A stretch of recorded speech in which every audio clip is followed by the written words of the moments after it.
నమస్తే SR7 news కి స్వాగతం. వనపర్తి జిల్లా కేంద్రంలో మాజీ మంత్రి నిరంజన్ రెడ్డి ప్రెస్ మీట్ లో కామెంట్స్. గ్రామ పంచాయతీ ఎన్నికల నిర్వహణకు 2 సంవత్సరాల సమయం తీసుకుంది. హామీలు అమలు చేస్తే ఎప్పుడో ఎన్నికలు పెట్టేవారు. ప్రజల అమాయకత్వాన్ని సొమ్ము చేసుకోవడంలో కాంగ్రెస్ ముందుంటుందని, 2 ఏళ్ల నుండి రిటైర్మెంట్ బెనిఫిట్లు ప్రభుత్వం అందజేయట్లేదని రాష్ట్ర రైతాంగం రోడ్డెక్కింది. బోనస్, కరెంట్, నీళ్లు, వడ్ల కొనుగోలు, రైతు బంధు, యూరియా కోసం రైతులను ఇబ్బంది పెట్టిందని సీఎం పర్యటన చేసి గ్రామ పంచాయతీ ఎన్నికల కోసం ప్రచారం చేశారు. ఎన్నికల విధుల్లో ఉన్న సిబ్బంది నిష్పక్షపాతంగా వ్యవహరించాలి. బీఆర్ఎస్ బలపరిచిన అభ్యర్థులు చాలా చోట్ల ఏకగ్రీవమయ్యారు. మీ పరిపాలన మీద నమ్మకం ఉంటే కాంగ్రెస్ తక్షణం ఎంపీటీసీ, జెడ్పీటీసీ ఎన్నికలు పెట్టాలి. మొదటి విడతలో రాష్ట్ర వ్యాప్తంగా ప్రజలు ఇచ్చిన తీర్పుకు ధన్యవాదాలు.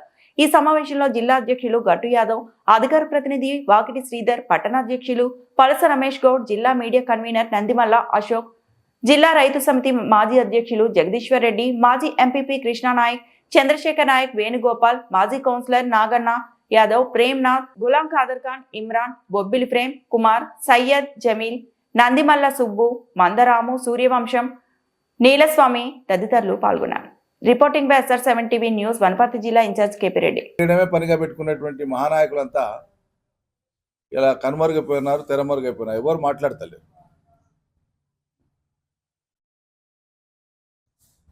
రైతులు 700 పైచిలకు మంది రైతులు ఆత్మహత్యలు చేసుకున్నారు. ఇది రికార్డులో ఉంది. ఏ గ్రామం, ఏ మండలం, రోజు పత్రికలలో వస్తున్నాయి, టీవీలలో వస్తున్నాయి. ఎవరు దాచిపెట్టేది కాదు. మరణాన్ని దాచిపెట్టలేము, కారణాలను దాచిపెట్టలేము. గురుకుల పాఠశాలలో చదివే పిల్లలు కలుషితమైన ఆహారంతో కానీ అనారోగ్యంతో కానీ చనిపోయినటువంటి వాళ్ళు దాదాపు 60 మంది. చేనేత కార్మికుల ఆత్మహత్యలు. వీటితో పాటు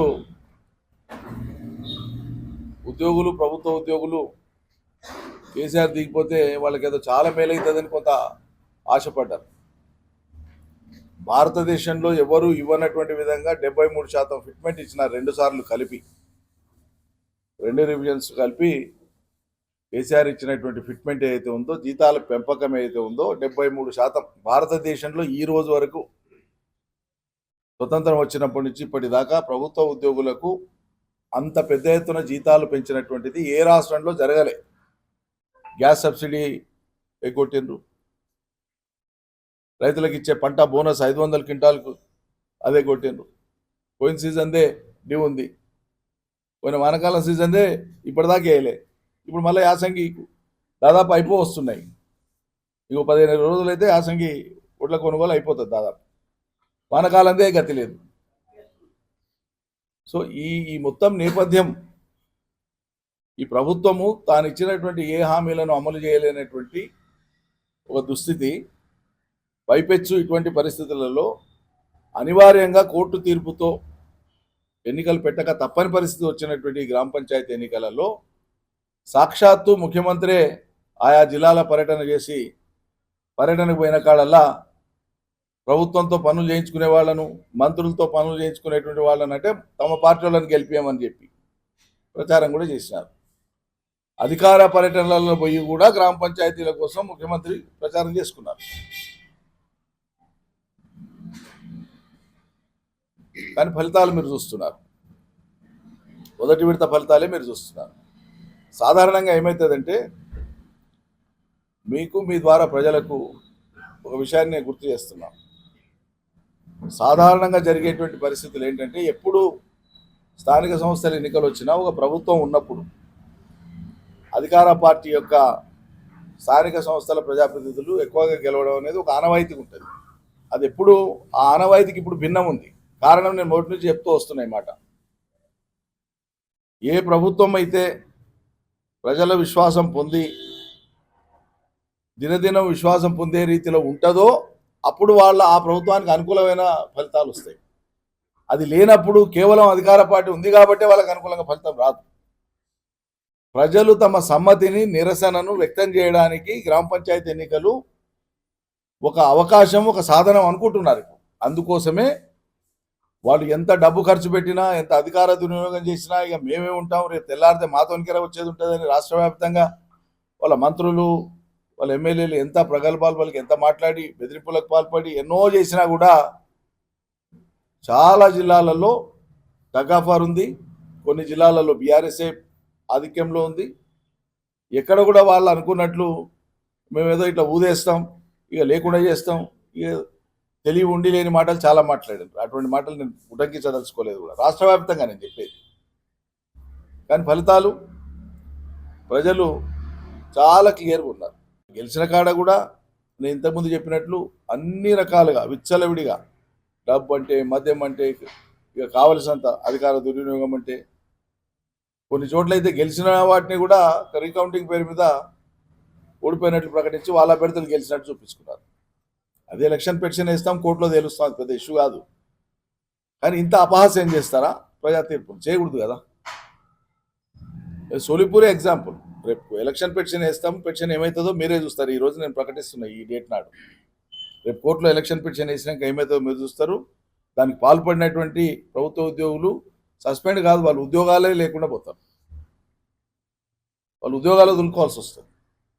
they will be dismissed from services. విల్ఫుల్గా, డెలిబరేట్గా, కావాలని తప్పు చేసినటువంటి వాళ్ళు. సాంకేతిక పొరపాటు చేస్తే కోర్టులు సరిదిద్దుతాయి. ఉద్దేశపూర్వకంగా తప్పు చేస్తే అది నేరం. ఆ నేరానికి వాళ్ళు శిక్ష అనుభవించక తప్పదు రేపు. అందుకే ఎక్కడైనా సరే ఈ ఎన్నికల ప్రక్రియలో నిమగ్నమైనటువంటి అధికారులు, ప్రభుత్వ ఉద్యోగులు ఎక్కడైనా సరే నిష్పక్షపాతంగా ఉండాలని మేము విజ్ఞప్తి చేస్తున్నాం. ఉన్నతాధికారులు కూడా చెప్పినాం, రిప్రజెంటేషన్స్ కూడా ఇచ్చినాం. క్షణికంగా ఆపుటకు అధికార పార్టీ ఎమ్మెల్యేనో మంత్రో ఒత్తిడి తెచ్చిండని వాళ్ళ మాటలు వింటే నాశనమయ్యేది రేపు మీ జీవితాలే. దీన్ని కూడా దయచేసి దృష్టిలో పెట్టుకోమని చెప్పి అట్లా ఎన్నికల విధులు నిర్వహిస్తున్నటువంటి అధికారులకు కూడా మేము విజ్ఞప్తి చేస్తా ఉన్నాం. మీరు పక్షం వహించాల్సిన అవసరం లేదు, ఎవరి పక్షం వహించాల్సిన అవసరం లేదు. అందరూ అని నేను అనట్లేదు, అక్కడక్కడ అంటున్నాను. అటువంటి వాళ్ళు సరిదిద్దుకోవాలి. సో ఎన్ని ప్రలోభాలు పెట్టినా, ఎంత మంది మార్బలంతో ప్రయత్నాలు చేసినా, కొన్ని చోట్ల విడ్రాల్స్ కోసం ప్రయత్నాలు చేసి బలవంతంగా విడ్రా చేద్దాం, ఏం బారలే. చాలా చోట్ల ఏకగ్రీవాలు, బీఆర్ఎస్ బలపరిచినటువంటి ఏకగ్రీవాలు చాలా విజయవంతంగా అయినాయి. పోయినసారి మేము అధికారంలో ఉన్నప్పుడు గ్రామ పంచాయతీ ఎన్నికలు వస్తే రాష్ట్ర వ్యాప్తంగా సగటున ప్రతి అసెంబ్లీ నియోజకవర్గంలో 5 నుంచి 10 సర్పంచ్లకు మించి ప్రతిపక్ష పార్టీకి రాలే. రాష్ట్ర వ్యాప్తంగా సగటు తీయండి మీరు. ఆనాటి రిజల్ట్స్ ఉంటాయి కదా, మీరు నెట్లో తీసి చూడండి. అంటే అదేంటి, ఓ ప్రభుత్వం మీద విశ్వాసం ఉన్నప్పుడు స్థానిక సంస్థల ఎన్నికలలో ప్రజలు అటు మొగ్గు చూపుతారనడానికి అది ఒక తార్కాణం. ఈసారి ఇప్పుడేం జరుగుతుంది, మొదటి విడత ఇప్పటికే చూస్తే